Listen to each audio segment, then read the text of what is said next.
Another thing that some people may not think of is, let's say U.S. siblings inherit money from someone overseas. They have reportable financial interest in the estate. Each sibling is required to file an FBAR, even if they're commingled in one account.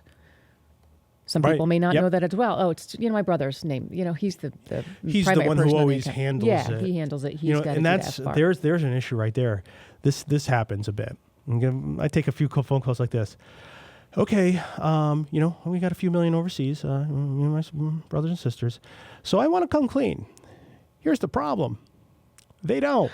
Oh, wow. Yeah. And I'm like, oh boy, that sounds like a nightmare.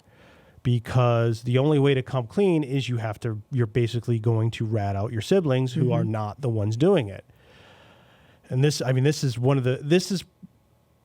will be the last of the disclosures will be the ones involving siblings.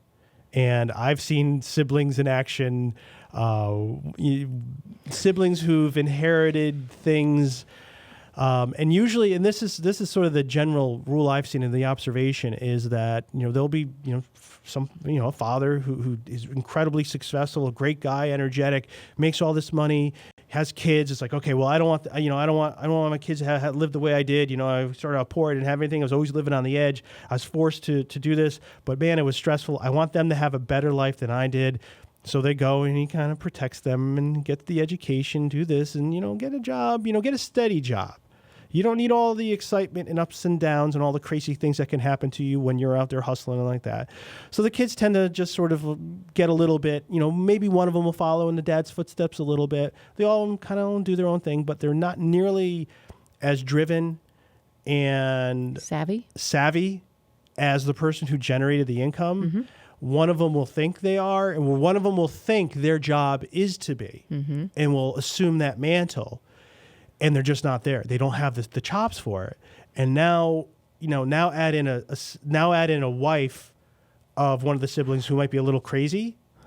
Okay, right? And so you have like 4 siblings. And I'm telling a lot of people listening are like, oh, how did he know about me? Genie's talking about us. No. I've just seen a lot of things, and this is how it goes. And so this is just so. What is here's your dilemma. You're deathly afraid. You have your risk assessment is that the IRS is going to come after you for this inheritance you got overseas. You're like, oh my God, they're totally going to do it. I'm convinced I got to do it. And now you have to rally. You have to convince all these people. Hey guys, we might have to give up. Might have to give up more than 50% of what we think we have to pay to the IRS. If you're on the blacklist bank, or if you add up some of the depending on which program you have to do, because if your dad or mom was doing something a little bit shady, they might have a higher penalty than the person who innocently didn't know, and that can be imputed to the children. So there might be like, okay, we're going to have to pay an attorney a lot of money. We're going to have to pay the IRS a lot of money for this process that's going to open a can of worms. Not really. The can's already open. Yeah. Okay? Can's already open. So they have to convince all of these people to get on the same page. It's difficult when I'm with my siblings to say, oh, let's get pizza. Well, actually, it ends up being, let's get pizza tonight. Mm-hmm. That's what it always ends up to. Is like, okay, that's the safest way. Yeah. If I'm with them, like, it's going to be pizza. There's no Thai food. There's no. It's not going to be Thai. It's not going to be Mexican. It's pizza. That's what it is. Mm-hmm. Yeah. IRSMedic, the law offices of Parent, and Win, LLP. Real tax attorneys for tough tax problems.